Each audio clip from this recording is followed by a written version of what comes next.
I'm Peter Pomerantsev, a Senior Fellow at the Legatum Institute, and today I will be talking with Yevhen Hlibovytsky. He's a member of the pro.mova and Nestor groups in Ukraine, and he's just published a very important survey and document looking at how Ukraine could guarantee itself a sustainable future, or actually any sort of future. So Yevhen, that's sort of my first question. Does Ukraine have a future, and what's intellectually, how should we even approach this challenge? Well, Ukraine has a future, and if Ukraine doesn't have a future, then the European Union doesn't have a future, and then many European countries don't have a future. So this is very important because Ukraine is right now at the front of the grave threat to the European Union that Russia is trying to pose. But even if we look at Ukraine separately, regardless of Russia, Ukraine is a country that is now better understood than it was over the last 25 years. And we now better understand what kind of animal Ukraine is and what should be done to actually assist Ukraine in its development. And if we look at Ukraine, then insecurity was a major factor that has actually influenced Ukraine over the last 100 years.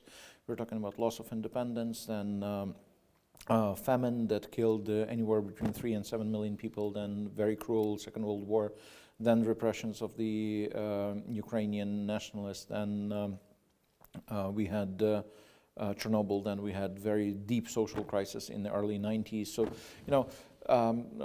it was all compressed into the lifetime of 3 or 4 generations, and that caused very deep trauma that is present in society.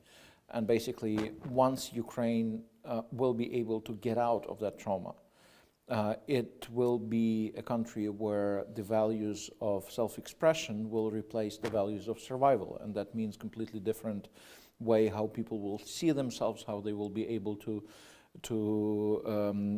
participate in economy, to participate in politics, and then that will be the time to reintroduce Ukraine to the world, because that will be Ukraine that can deliver, that can bring, that can actually create value. Well, I mean, let's look at those two things then. So the question of security, by that do you just mean military security from Russian aggression, or what do you mean exactly? That's a broad security. That's also internal security that is based on the rule of law. Ukraine has problems with rules in general and perception of the rules. Ukrainians have kind of Southern European, very relaxed understanding of what rules are.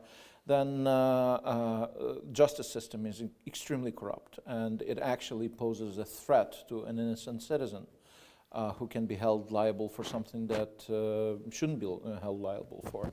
And then it's also about policing and law enforcement. You cross the street when you see a police officer because you understand that that police officer is actually a grave risk to you if he doesn't like you.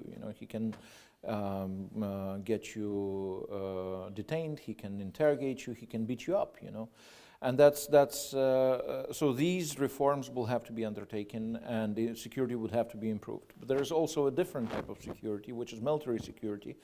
And Russia is really a significant threat, and Russia is now the factor that keeps the entire Ukrainian society stressed.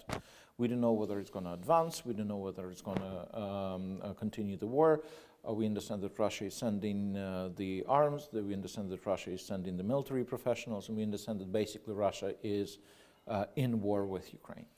But is it possible to develop a vision for Ukraine's development during this time of sort of aggression from Russia? I mean, maybe this just isn't the agenda at the moment. It may not be on the agenda for a folk on the street, but this is why experts have to practice their intellectual courage and their rationale to be able to detach themselves from the daily routine and actually think of something. If we don't strategize, then we are in Lewis Carroll's situation of Alice in Wonderland. If you don't know where you're going, any road takes you there. So we actually don't want to end up anywhere. We want to end up in a particular place where there's safety, where there's prosperity, where there are opportunities, where rights are respected. So In order to do that, we actually have to learn what we have, what our strong sides are, what our weaknesses are, what do we possess institutionally and culturally, and then see where we can arrive with that. But what you talked about, sort of justice reform, police reform, let's take those two. Is there a particularly Ukrainian approach, or I mean, we have the sort of experience of Eastern Europe, of Poland and other countries. Can you apply that to Ukraine, or what's the future? Well, Ukrainians generally have problems with institutions, and if we look how different parts of Europe work with that, then we have Northern Europeans that are particularly good with checks and balances in different institutions of democratic governance. Then we have Eastern Europe, where autocratic institutions are very strong. And we have Central Europe, which is kind of mix, and they're tailored solutions for each country. And then we have Southern Europe, where actually formal institutions are very difficult to create. So a lot of informal institutions assume the roles of formal institutions. And what we've learned in Ukraine, when we combine the institutional picture and the cultural picture of Ukraine, the landscapes, we've learned that Ukraine in many senses is much more Southern European than Eastern European. Ukrainians actually rely on informal institutions like Southern Europeans, and they have difficulty participating in formal institutions of the autocratic state, like in Russia, for instance. And what Ukrainians do is they take corruption and use it as a tool that actually prevents these autocratic institutions from existence. So I understand that. So it's a different attitude, different role of corruption than in Russia, and also a more Southern European approach to institutions. So what's the conclusions we can make out of that? What's the action plan based on that insight? Well, the action plan is that when dealing with Ukraine, and it doesn't matter whether that's we're talking about some internal Ukrainian players or external players, much more attention and greater attention must be paid to what's going on the grassroots. Civil society is more important, and in some cases civil society is more important than the politicians, because the mandate that the politicians are getting in Ukraine from the society is much smaller, is much weaker than the mandate that, for instance, politicians are getting from their societies in Western Europe. And very often, for instance, someone in Brussels would not be familiar with that and would try to strike deal with the prime minister or the president of Ukraine, whereas the real campaign had to be in civil society. And this is something that is important to understand. So a different approach towards countries like Ukraine, like Greece, like the Balkan countries has to be taken. In each case, there may be unique variations, but generally I would say that it's not a situation when you have a delegated authority that is concentrated in one place that you can deal with. And yes, it makes the dealings less convenient, but then if you want the sustainable outcome out of that, you have to actually play with many different players. So, but really nailing it down, what would that mean, for example, police reform? Well, in case of police reform, that would mean that police would have to be local. Right now, police is centralized in Ukraine, and that was done politically, exactly to keep police as a repression form. And that would also mean that police would have to be very accountable to the local public. And this is something that we are not used to. You know, this is for granted here, but this is not for granted in a country that was for 70 years under Soviet rule, and that experienced police as exactly very brutal and very unaccountable force. Then that would also mean that we would have to really have a very sophisticated mechanism that would be overseeing the role of the police, so it doesn't become corrupt if the public that it's accountable to is corrupt. So because then we can have a cozy corrupt relations appearing, and that's what happened in many places. For instance, in south of Italy in late 20th century, so second half of the 20th century, when police actually was the instrument of mafia. And not to allow that to happen, the oversight must be really a strict one, but it has to be spread over many different players, many different institutions.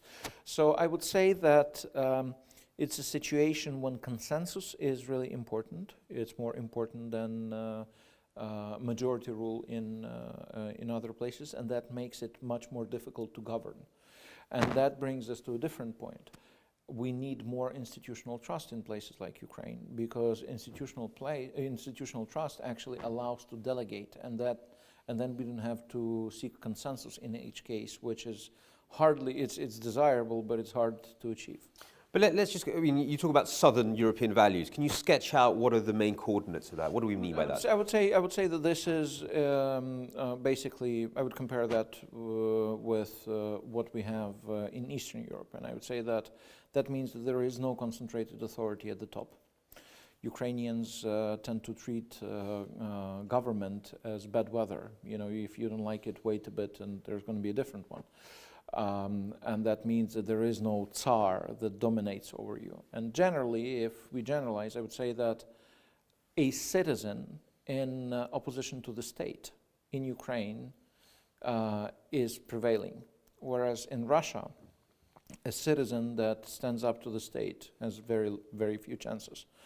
And that is really a great difference, because that basically undermines creating the vertical of authority. But is that just a generational thing? Isn't it just the case that people who are older have a sort of more paternalistic Soviet Russian vision of politics, and people who are younger are different? Or how does this play out in terms? Is there a new generation emerging? We have thought that this is generational. When in the 90s we saw there was a definite breakup in the sociology would show us that younger people would view it differently. But then what we noticed that the younger people were moving into older age, they would actually assume the viewpoints of the older folks. So the divisive line, which is around 25 years of age in Ukraine, is pretty much stable regardless. So you would have younger people that are more, and I'm very bluntly generalizing right now, they're more like Southern Europeans, and you have older people that are more like Russians. And this line of approximately 25 years of age is the line that stays very stable. But what's happening now, that earlier pretty much everyone in the society would, after crossing that line, would go through this value shift. Right now in Ukraine, there are a substantial group of Ukrainians that goes through this threshold of age and sticks to the values that had earlier. So there is really a situation of greater values diversity right now in Ukraine. And what do you put that down to? Well, why are they surviving this 25-year-old barrier? Because they can deal with responsibility. That barrier is about dealing with responsibility. And for most of Ukrainians, it's very difficult to deal with responsibility, with broad responsibility before someone you don't know. Because for the most of the basically 300 years of recent history, Ukrainians could not decision make beyond their families. Their decisions would be limited to themselves and their family members. If you wanted to, for instance, run an organization, you would not be able to do that while sticking to your Ukrainian identity. And those who chose to do careers actually had to become Russian, Austrian, German, Czech, Polish, whatever. And their governance experience stayed within those other cultural discourses. So Ukrainian cultural discourse had no governance experience, and there is no governance experience, there is no responsibility. So basically you behave very irresponsibly, not because you're bad intended, but because you simply don't know how it's done. So any responsibility that you can't avoid would make you very uncomfortable. And marriage, family, having to provide for a family was making people quite unhappy. What we now see is that there is a growing number of Ukrainian citizens who are actually able to introduce themselves to responsibility in the right way, and they're able to handle that. Yevhen, thank you for a fascinating chat. I very much hope that your strategies get put into action, and that the military conflict doesn't become an excuse not to carry out these very important reforms. And I think a huge takeaway from me while listening to you, there's two things really. That Ukraine is very much a utopian project. I mean, the formula isn't in the past. Sometimes I feel a certain misty-eyedness about Ukrainians for a golden age that they have to return to. But clearly what you're talking about Ukraine is a utopian project for the future. But also that it doesn't fit maybe some of the boxes of transition that we know, whether that's the Eastern European transition model or the Russian neo-authoritarian model. We're actually talking about something new, maybe a little bit like Italy, but it'll have to go through a much tougher time than Italy, because Italy always had the EU as a benchmark. And Ukraine is going to have to sort of formulate that benchmark for itself, which hopefully you will help it do. Well, this is fascinating to live at this time, and this is fascinating to be able to discuss these matters and to be able to offer something, propose something. And thank you for inviting, thank you for having me here.